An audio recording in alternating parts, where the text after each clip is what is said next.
Welcome students with new lesson of history, chapter number 10. The name of the chapter is New Political Formation in the 18th Century. Okay, in this chapter we have to read about the later Mughal, rise of independent kingdoms, and about the Marathas. Okay, we have already studied about the rise of the Mughal Empire under the Great Mughals. The Great Mughals were the Mughal rulers from Babur to Aurangzeb. The successor of the Mughal Emperor Aurangzeb are called the later Mughals. जो औरंगजेब के बाद जो successor आए, गद्दी पर बैठे, throne पर बैठे, they are known as the later Mughals. In fact, the reign of the later Mughals was the period of rapid decline of the Mughal Empire. Aurangzeb के मरने के बाद 1707 उनकी मृत्यु के बाद जो उनके सक्सेसर आए वो काफ़ी वीक निकले और उसके कारण ही ये जो पीरियड था रैपिड डिक्लाइन हुआ मुग़ल एम्पायर का। औरंगजेब ने साउथ तक अपनी जो एम्पायर को एक्सटेंड कर दिया था, लेकिन धीरे धीरे उनके मरने के बाद ये जो उनका पूरा एम्पायर था वो धीरे धीरे छोटे छोटे टुकड़ों में बंटना शुरू हो गया। और उसका कारण क्या था? उसके पीछे उसके सक्सेसर थे, वीक सक्सेसर। लेकिन the decay of the Mughal Empire had already started during the last 25 years of the reign of the Aurangzeb.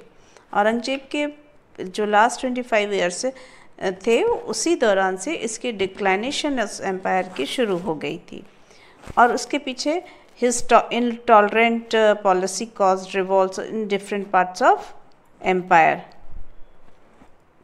But after Aurangzeb's death, the empire declined rapidly. बहुत उनके समय में डिक्लाइन हो रहा था लेकिन वेरी स्लोली।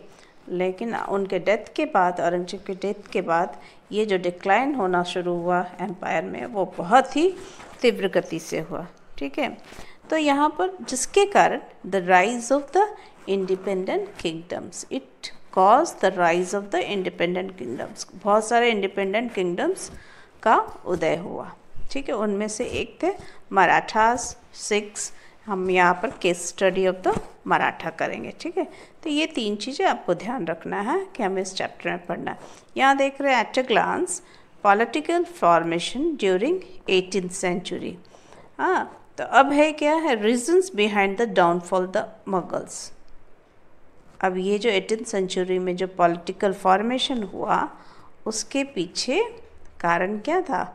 तो एक कारण दिया जाता है downfall of the Mughals, Mughal empire का डाउनफॉल, और दूसरा था rise of regional kingdom, regional kingdom का प्रादुर्भाव होना या उदय होना। ठीक, अब ये what were the regional kingdom, कौन कौन थे? The Rajputs, the Sikhs, Awadh, Hyderabad, Bengal, Mysore, Maratha, these were the regional kingdom. Those became independent after the death of Aurangzeb. Now let us see line by line explanation. The Mughal Empire began declining during the last years of Aurangzeb's reign. Thereafter, independent regional kingdoms came into existence with their distinct political, economic and cultural system. और जिसके कारण independent regional kingdoms उनका existence दिखाई देने लगा। The 18th century is characterized as a period of political and economic change in India. तो यहाँ पर आपको ध्यान रखना चाहिए कि ये जो 18th century जो था वो पीरियड था political and economic change in India. Now let's see what happened? What was the cause of the downfall of the Mughal Empire? There are several causes for the decline of the Mughal Empire. They are follows. First, weak successor of Aurangzeb. आगे ही आपको बताया कि उसके जो successor थे वो काफ़ी वीक थे, इतने बड़े एम्पायर को संभालने में नाकाम हुए. Bahadur Shah one, who succeeded Aurangzeb, was weak and inefficient. Successor of Aurangzeb were all weak and incompetent and could not manage the huge empire. और एम्पायर, ह्यूज एम्पायर को मैनेज करने में नाकामयाब हुए. And could not manage the huge empire. Soon the distant governors declared themselves independent. और जो empire में, इतने बड़े एम्पायर को तो उन्होंने प्रोविंसेस में बांट रखा था और उस प्रोविंसेस के देखरेख के लिए गवर्नर को रखा जाता था. लेकिन जब गवर्नर को ये पता लगने लगता था कि उनका जो एम्परर है वो वीक होने लगा, उसके पास अब उतनी शक्ति नहीं है, तो वो अपने आप को इंडिपेंडेंट घोषित कर देते थे. Second, vastness of the empire. The weak successor were incapable of managing the Mughal Empire, अभी आपको बताया, and that stretched across northern India and some territories in the south. The cost of administrating such a vast empire was huge. बहुत ज़्यादा होता था cost, इतने बड़े vast empire को संभालना. फिर सेकेंड, वार्स ऑफ सक्सेशन, जो अपने गद्दी के लिए जो हमेशा युद्ध होते रहता था. Mughal did not have a clear succession policy. उनकी सक्सेशन पॉलिसी क्लियर नहीं थी. ये कि बड़ा बेटा गद्दी पर बैठेगा तो गद्दी पर बैठेगा, उनके बीच अब 4 बेटे तो 4 बेटों में आपस में वॉर होता रहता था फॉर द सक्सेशन. तो हम कह सकते हैं कि Mughals did not have a clear succession policy. From Shahjahan onwards, most successive Mughal rulers had ascended the throne by killing the kith and kin. इनको मारकर they were become the successor of Mughals. These wars of succession tarnished the image of Mughal rulers. Policies of Aurangzeb. Aurangzeb's rigid religious policy led to serious revolts by the Rajputs. जो religious policy थी औरंगजेब की, वो उसके against में revolt किया राजपूतों ने. The Sikh, the Jats, the Satnamis. Moreover, he spent the last years of his reign in the south fighting the Maratha at the cost of the northern part of his empire. तो उसके लास्ट रेजिम के last period में, last time में वो south की तरफ भी fight करने लगे और जो नॉर्थ के समय तरफ तो मराठास थे ही. फिर powerful nobility. The nobles became very powerful during the rule of the later Mughals. Later Mughals के समय जो नॉबिलिटी थे वो पावरफुल काफ़ी हो गए. They sought to control the administration. वो एडमिनिस्ट्रेशन में अपना हाथ डालने लगे. And in some cases also declared themselves independent. और कुछ कभी कभी वे अपने आप को डिक्लेयर कर देते थे independent. Next is defects in the मनसबदारी system. मनसबदारी system की कुछ डिफेक्ट्स थी. Jagirs became hereditary, which led to corruption and factionalism.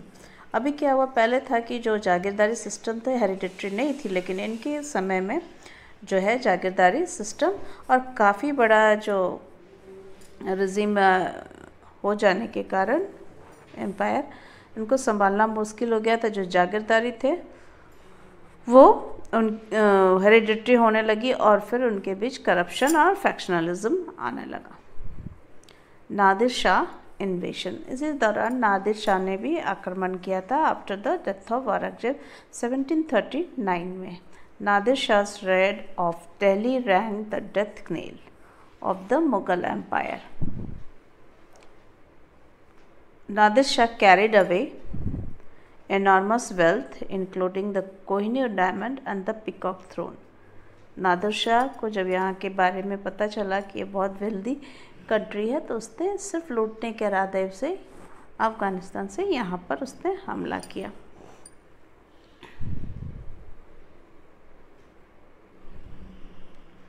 Next is rise of the regional powers. अब ये डिक्लाइन करने लगे मुगल एम्पायर, तो उसके साथ राइज हुआ रीजनल पावर्स का. ठीक है. 3 types of regional powers arose with the declining power of the Mughals.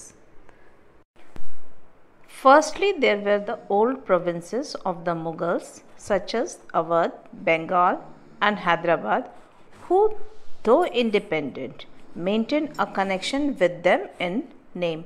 Means Mughal के साथ इंडिपेंडेंट तो थे वो, लेकिन मुगल के साथ उनका कनेक्शन उनके नाम से वो चलते थे. ठीक है.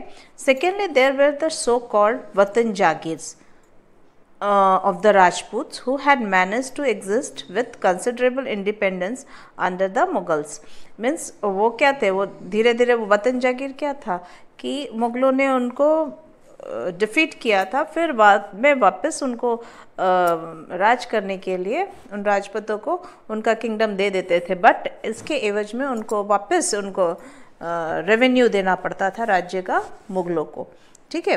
तो ये जो थे ये भी अपने आप को धीरे धीरे इंडिपेंडेंट घोषित करने लगे. हाँ.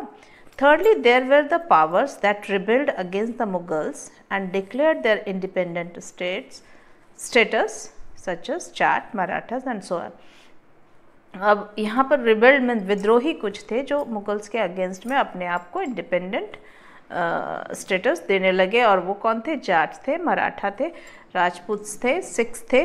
वो एक एक करके हम सबके बारे में पढ़ेंगे कि किस तरह से इन लोगों ने, इन संगठनों ने, ग्रुप्स ने अपने आप को इंडिपेंडेंट घोषित किया मुगलों के पतन के साथ. मीन्स 1707 के बाद, औरंगजेब के मरने के बाद धीरे धीरे मुगल एम्पायर पतन की ओर अग्रसर होने लगा था. ठीक है. अब सबसे पहले राजपूत के बारे में, द राजपूत्स. हाँ, ये जो ग्रुप था उसमें सवाई राजा जय सिंह 1681 to 1743 इनकी रिजिन थी, of Amber is remembered as a prominent Rajput ruler. Amber का राजपूत रूलर थे. He was the governor of Malwa, वो मालवा के गवर्नर थे. सवाई राजा जय सिंह फाउंडेड जयपुर, उन्होंने जयपुर की नींव डाली.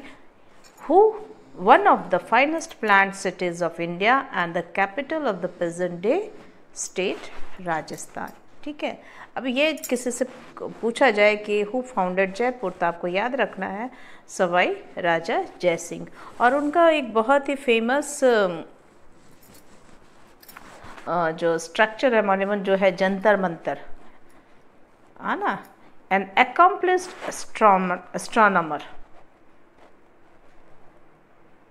Sawai Jai Singh also built observatories with highly sophisticated instruments in Jaipur, Delhi, Ujjain, Mathura and Varanasi. These were commonly known as Jantar Mantar. मतलब एस्ट्रोनॉमी से रिलेटेड कि उसमें जो, जिसको हम कह सकते हैं कि जो साइंटिफिक वे से इस तरह से बिल्डिंग फॉर्म किया था, जिससे खगोल विद्या के बारे में लोग उससे जानकारी प्राप्त करते थे, और उसको क्या बोलते थे? जंतर मंतर. तो इसका क्रेडिट किसको जाता है? सवाई जय सिंह को. Constant in fighting, their inability to organize themselves as a cohesive unit, as well as subjugation by the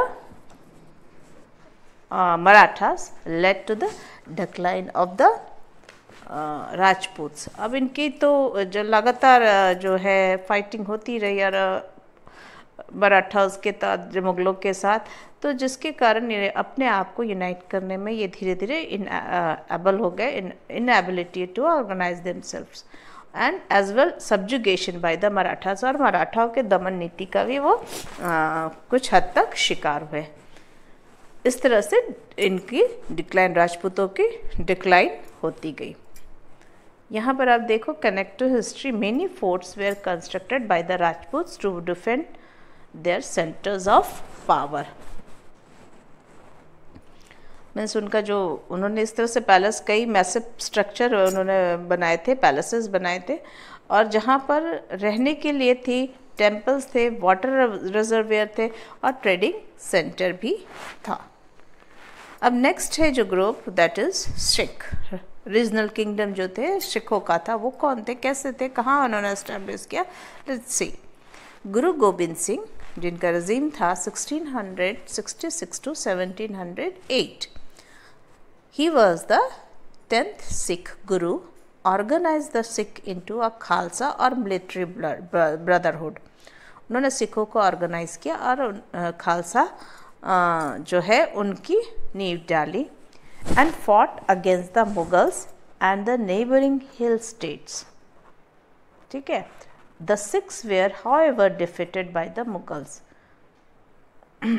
defeated by the Mughals, फिर भी वो डिफिट हुए मुगलों से। during the reign of Bahadur Shah I, the Sikh emerged as a powerful group। और जो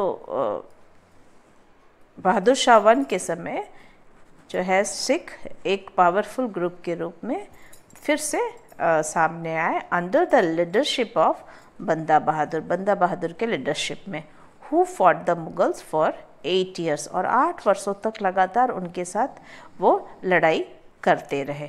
ठीक है। After his death the Sikh organise themselves into 12 मिसल।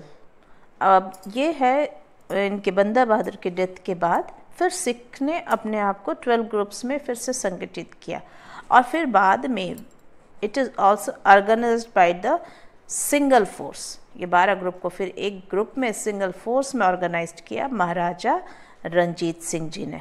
ठीक है। तो और उन्होंने क्या किया, seizing Lahore in 1799 and Amritsar in 1802, and Ranjit Singh established one of the strongest kingdom of this period, और उन्होंने एक strongest kingdom की स्थापना की। नेक्स्ट, अब हमारा नेक्स्ट किंगडम था regional kingdom, that is Awadh. Awadh emerged as an independent state comprising the regions around Lucknow, Kanpur, Varanasi and some areas near Allahabad।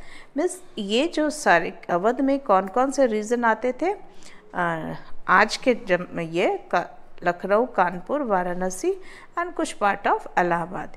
It had rich agriculture resources and control the trade between Bengal and north India.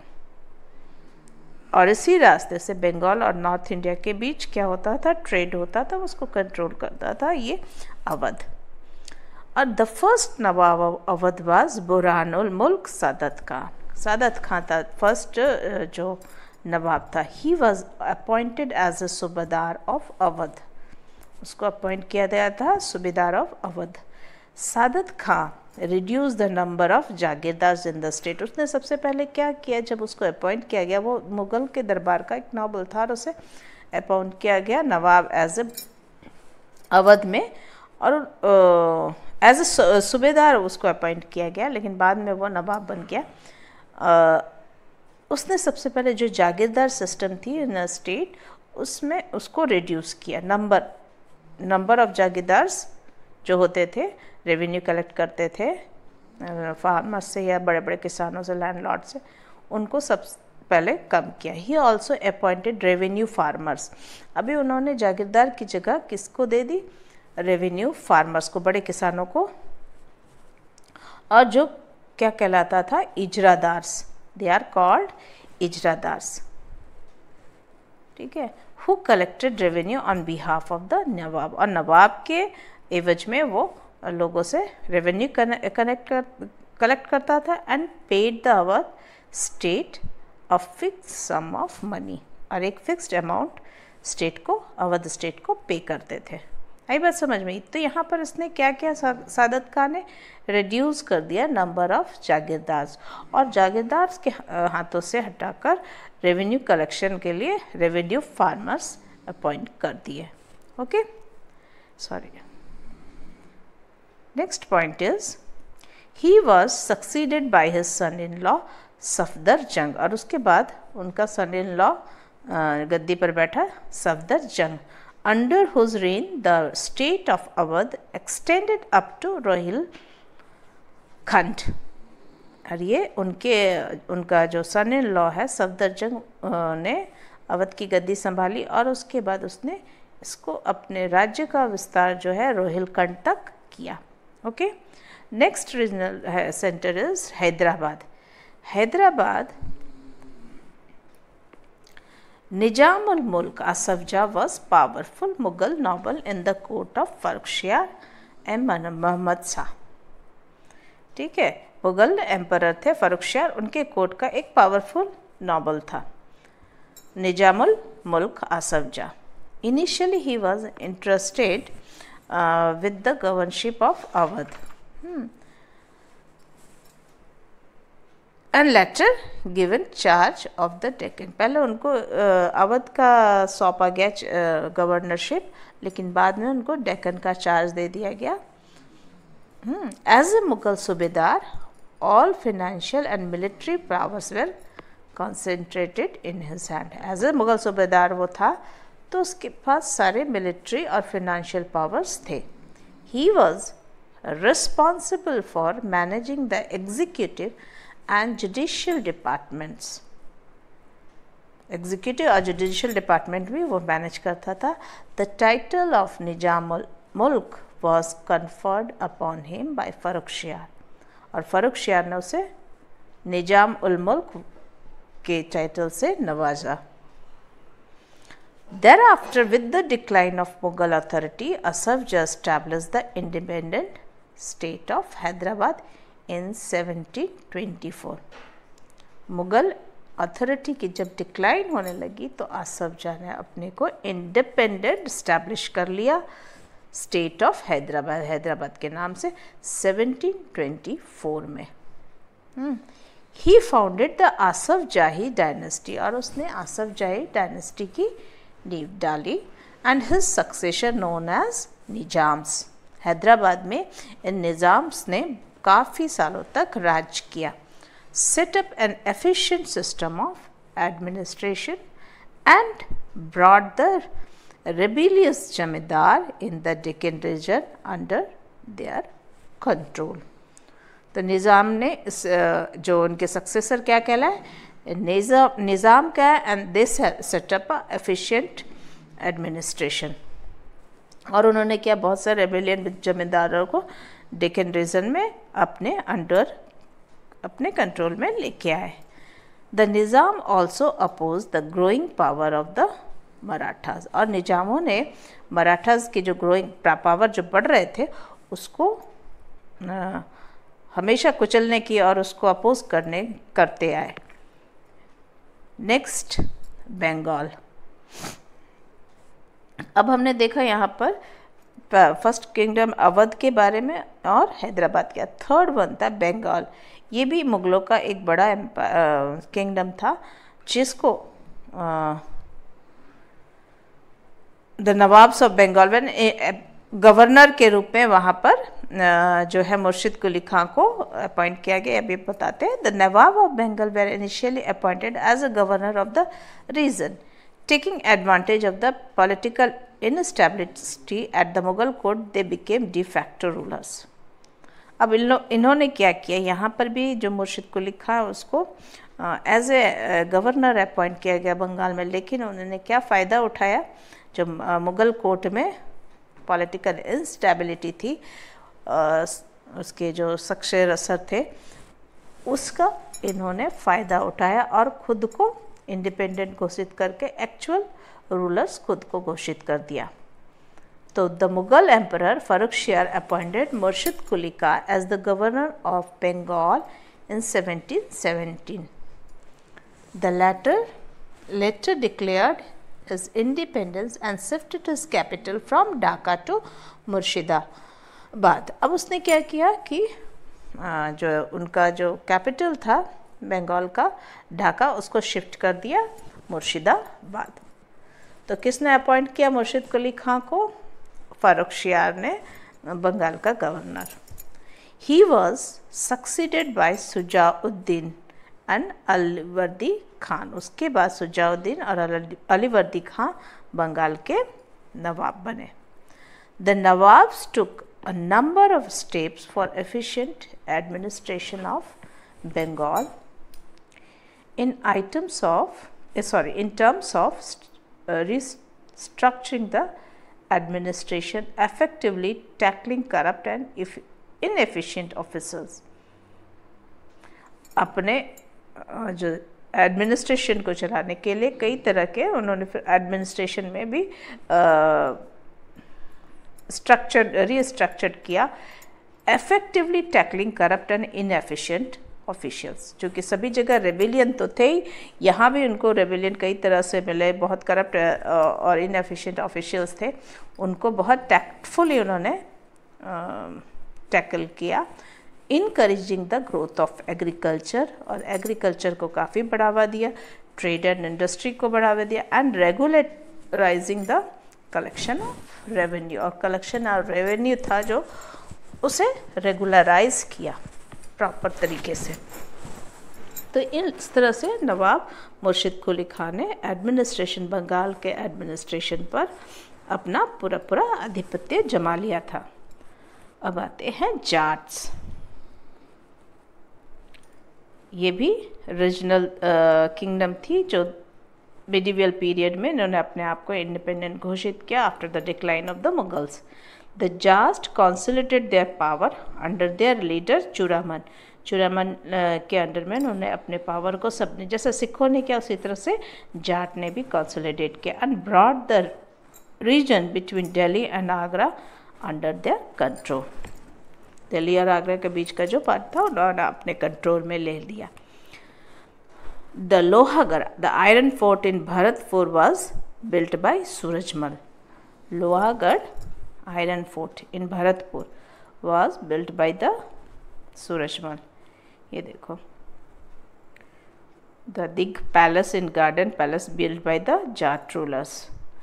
Agriculture was their main source of income, और इन जाटों का जो main source क्या था? Agriculture. Bharatpur emerged as a strong kingdom under the rule of Surajmal. एक strong kingdom Bharatpur जो emerge हुआ under the rule of Surajmal. Many nobles from Delhi took refuge in Bharatpur when Nadir Shah attacked and plundered the capital city of the Mughals. Many nobles of Delhi from Delhi, जब नादिर शाह का आक्रमण हुआ था तो many nobles जो थे, वहाँ के बहुत सारे nobles, उन्होंने कहाँ का शरण ली थी? भरतपुर में. हाँ. And Nadir Shah attacked and plunder the capital city of Mughals. उनको पूरी तरह से लूटपाट किया, और जो नॉबल्स थे वो भागकर कहाँ उन्होंने शरण ली? भरतपुर में. तो इस तरह से एक स्ट्रॉन्ग किंगडम बन गया था Bharatpur after the decline of the Mughal